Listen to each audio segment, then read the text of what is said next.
오늘도 하나님의 기쁨과 우리 평강이 넘치는 우리 복된 하루 되기를 축복합니다. 오늘 이 59장에서는 이사야는 인간 상호 간의 관계에서 이스라엘 백성들이 저지른 그 죄악들을 지적을 하면서 회개를 촉구하는 그런 말씀들이 마지막까지 쭉 나타납니다. 우리 사람은 쉽사리 죄악을 저지르기 쉽기 때문에 메시아의 대속 사역이 절대적으로 필요하다.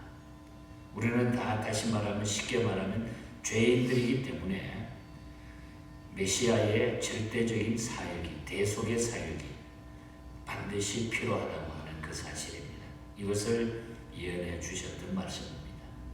그리고 오늘 59장의 후반부에는 이러한 맥락에서 주어진 구속자에 대한 하나님의 약속이 그대로 나타나고 이 약속대로 예수님이 이 땅에 오셔서 우리를 구원해 주셨다고 하는 사실을 우리는 말씀을 통해서 익히 기억하게 됩니다. 이스라엘은 자기들이 역경에서 건진받지 못하니까 막 어려움이 생겼을 때 당장 그 어려움이 해결 안 되니까 마음의 불평이 자꾸 생겨났습니다. 우리도 역시 마찬가지겠죠. 그래서 하나님의 능력을 의심해가지고 죄를 범하게 됩니다. 하나님이 없나 보다. 하나님이 우리를 버렸나 보다. 하나님이 계시는데 어떻게 이럴 수가 있느냐 하면서 오히려 죄를 범하게 됩니다. 이스라엘이 계속 이렇게 한다면 하나님의 은혜를 받지 못하게 된다는 거죠. 자, 그렇기 때문에 오늘 우리가 중요한 것은 하나님의 백성들은 하나님이 선택하고 택해 주신 이 하나님의 백성들은 하나님께서 이미 오래전에 언약을 맺어주신 아브라함과의 그 언약을 통해서 하나님의 백성에게 맺어준 그 언약이 있기 때문에 힘들든지 어떤 환경이 되든지 간에 우리는 그 하나님의 약속을 믿어야 된다는 거죠. 그렇다면은 우리가 이 하나님의 도우심을 받으려고 하면은 우리가 어떠한 삶을 살아야 될까? 자, 하나님의 백성들이 힘들고 어려움이 닥쳐도 우리가 하나님의 도우심을 받으려고 하면은 우리가 어떻게 살아야 할까? 오늘 거기에 초점을 맞추어서 오늘 본장의 말씀을 우리의 삶에 적용해 보시기를 바랍니다. 먼저 1절에서 8절 사이를 보면은 자신이 죄를 지었음을 시인하라는 거죠. 다시 말하면 우리가 죄인이었다는 사실을 시인할 수 있어야 된다. 인정할 수 있어야 된다. 하나님은 결코 무관심하시거나 무능하신 분이 아니십니다. 하나님의 손이 짧아 구원치 못하신 것도 아니요. 귀가 둔하여 듣지 못하신 것도 아닌데 그런데 오늘 이스라엘 백성들은 하나님의 손이 짧아 구원을 우리를 못하고 있다. 또 귀가 둔하여서 듣지 못하고 있다. 우리의 이 입장을 1절에 보면 여호와의 손이 짧아 구원하지도 못하심도 아니요 귀가 둔하여도 듣지 못하심도 아니라 하나님은 절대로 그게 아닌데 이스라엘 백성들은 아마 그렇게 생각을 했던 거예요. 그러나 실상은 어떻습니까? 2절과 3절을 보면 이스라엘이 하나님의 도우심과 하나님의 능력을 받지 못하는 것은 자기들의 죄악 때문이라는 거죠. 자기네들의 죄악 때문이다. 문제는 이스라엘의 죄 때문이었다는 거죠. 그들의 죄가 하나님 사이를 분리시켰고 하나님께 기도가 상달되지 못하게 했다는 것입니다. 우리는 여기서 죄의 심각성을 다시 깨닫고 하나님께서 지적하시는 죄에 대한 두려움을 느낄 줄 알아야 된다. 그럼에도 불구하고 인간들은 하나님께서 지적하시는 죄를 너무나도 가볍게 생각해 버린다. 그래서 거기에 문제가 생긴다. 하나님과 이스라엘을 분리시키고 그들의 기도가 상달되지 못하게 하는 이 죄악의 모습이 어떤 것들입니까? 3절에서 6절 사이를 보면 쭉 이야기를 하잖아요. 3절에 보면 손과 손가락에 있는 죄악의 피가 가득하다고 했습니다. 이것은 인간의 잔인함을 보여주는 그런 말씀입니다. 또 그들의 입술과 혀는 거짓과 악독을 바란다고 이야기하고 있습니다. 이것은 인간의 위선이고 가증한 모습을 보여주는 거예요. 그리고 또 4절에 보면 그런가 하면은 공의대로 소송하고 진리대로 판결하는 자가 없고 악한 음모를 꾸미며 자네를 잉태하여 죄악을 생산한다. 사람들은 그렇잖아요. 바른 판단을 한다고 하지만 거기에 다 치우치게 되어 있다는 거예요. 뇌물을 갖다 주기도 하고. 그래서 그냥 그 권력을 이용해서 약한 자들은 손해를 보게 돼 있고, 이런 일들이 인간들에게는 계속 된다는 거죠. 그뿐만 아니라 5절을 보면은 그들은 이 독사의 알처럼 아주 치명적인 음모를 꾸민다고 그랬어요. 그리고 또 7절에 보면은 죄인들의 발은 행하기에는 아주 빠르게 되고 무죄한 피를 흘리기에 신속하다. 이렇게 이스라엘에게는 공의가 없고 하나님의 뜻과 관계없이 살았기 때문에 그들에게는 뭡니까? 평안이 없어졌다는 거죠. 그렇게 살다가 보니까 평안이 다 사라지게 된다. 그들은 자신들이 범죄했기 때문에 역경에서 건진받지 못했음을 깨달아야 되는데 그걸 깨닫지 못하고 오히려 하나님이 하나님이 귀가 아마 어두운가 보다, 하나님의 손이 짧아가지고 우리를 구원 못하나 보다, 이렇게 핑계했다는 겁니다. 여러분, 죄는 하나님과의 관계를 깨뜨리는 겁니다. 하나님하고 우리의 관계를 깨뜨리는 것이지. 그래서 2절에 그러잖아요. 오직 너희의 죄악이 뭐라고 했어요? 너희와 하나님 사이를 갈라놓았다.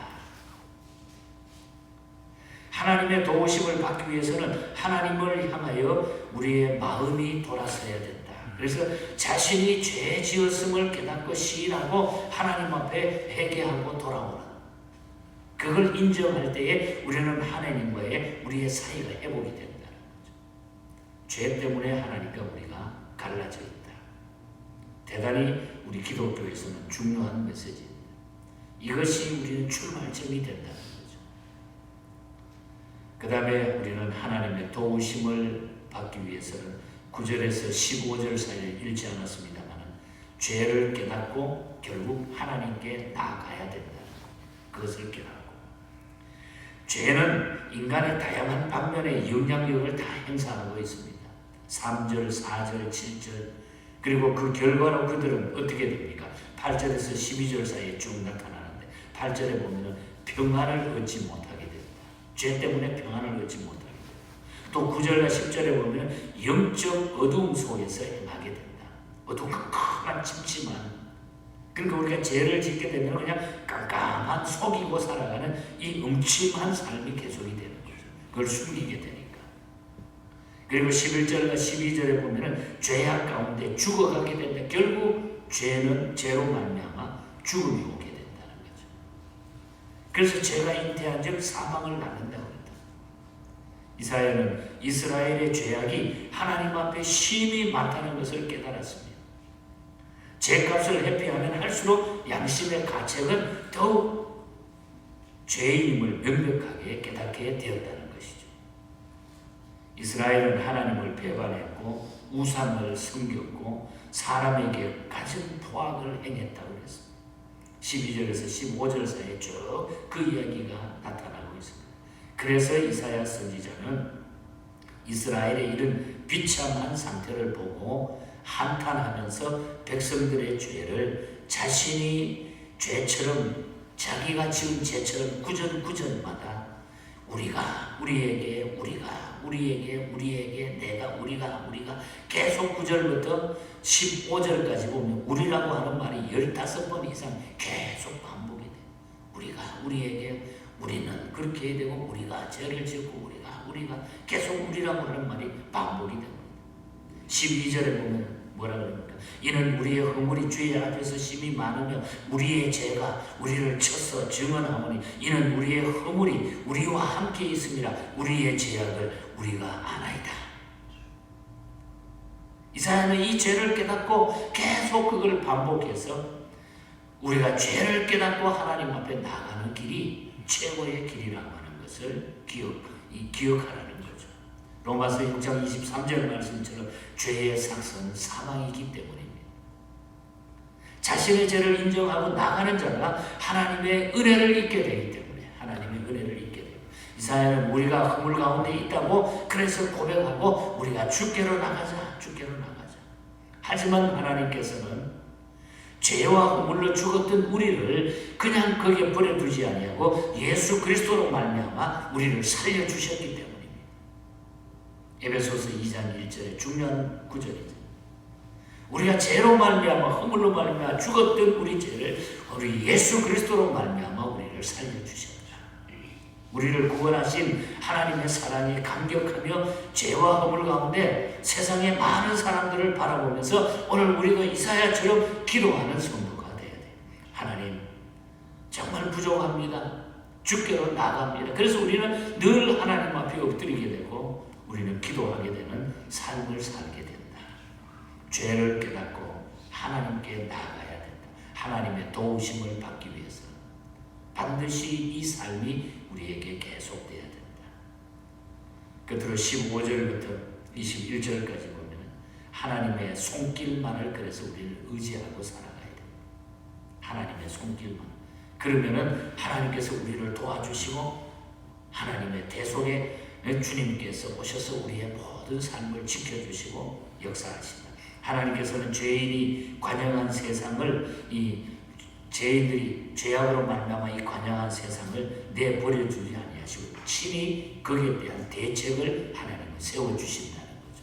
죄가 그대로 그냥 흘러가도록 놔두지 않고 거기에 대한 대책을 우리 하나님이 세우셨다. 그것이 16절에서 20절 사이에 나오는 말씀입니다. 하나님께서는 친히 구원을 베푸시고 의를 베푸시고자 하셨다. 구속자가 시온에 임하여 야곱 중에 죄가를 떠난 자에게 임한다. 그래서 20절에 보면 뭐라 그럽니까? 20절에 제가 읽어드리겠습니다. 여호와의 말씀이니라. 구속자가 시온에 임하며 야곱의 자손 가운데서 죄가를 떠나는 자에게 임하리라. 구속자가 임한다. 구속자가 시온에 임해서 야곱 중에 죄가를 떠난 자에게 임하게 해주신다. 그리고 21절에는 하나님께서는 우리가 죄를 고백하고 구속자이신 예수님을 영접할 때에 성령을 부어주시고 그 마음과 입 생명의 말씀이 영영이 떠나지 않게 해주신다. 그래서 21절에 보면 여호와께서 이르시되 내가 그들과 세운 나의 언약이 이러하니 곧 내 위에 있는 나의 영과 내 입에 둔 나의 말이 이제부터 영원하도록 내 입에서와 내 후손의 입에서와 내 후손의 후손의 입에서 떠나지 아니하리라. 여호와의 말씀이니라. 하나님의 손길만을 회개하고 우리가 죄인임을 깨닫고 하나님께 나오게 될 때에 하나님의 손길만 의지하게 될 때에 하나님은 영원히 후손의 후손에까지 하나님이 지켜주신다.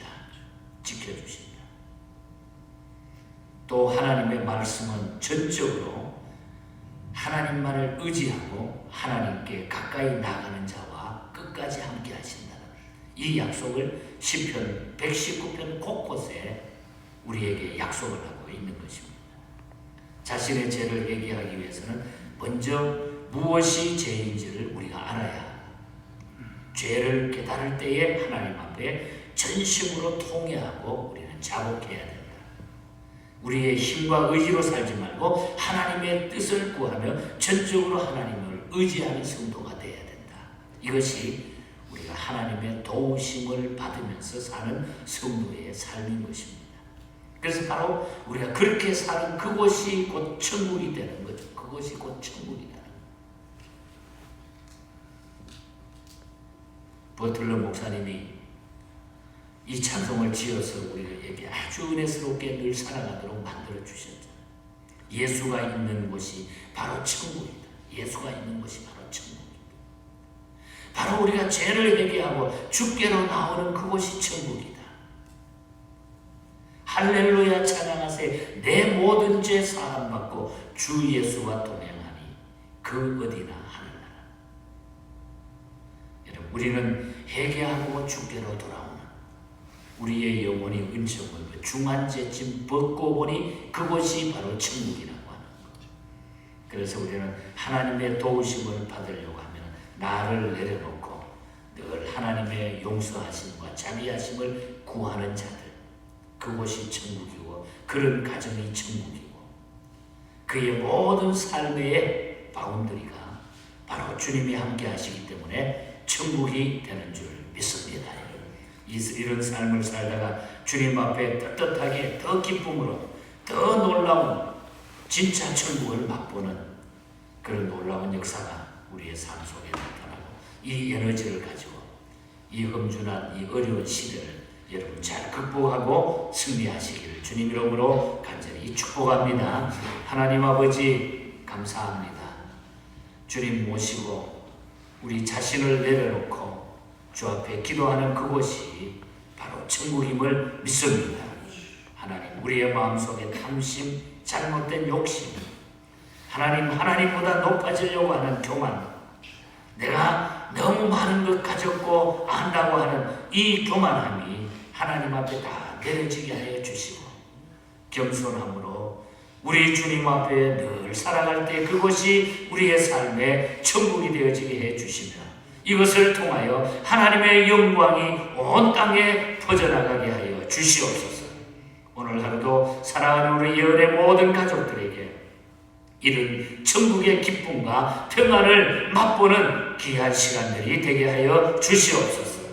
이 감사의 계절에 주시는 하나님의 은혜가 날마다 더하게 하여 주시옵소서. 오늘도 승리의 발길이 되게 하시고 기쁨의 발길이, 소망의 발길이 되게 하여 주시옵소서. 거룩하신 예수님 이름으로 기도하옵나이다. 아멘. 하늘에 계신 우리 아버지여, 이름이 거룩히 여김을 받으시오며 나라의 임하옵시며 뜻이 하늘에서 이룬 것 같이 땅에서도 이루어지이다. 오늘날 우리에게 일용할 양식을 주옵시고 우리가 우리에게 죄 지은 자를 사하여 준 것 같이 우리 죄를 사하여 주옵시고 우리를 시험에 들게 하지 마옵시고 다만 악에서 구하옵소서. 내게 나라와 권세와 영광이 아버지께 영원히 있사옵나이다. 아멘.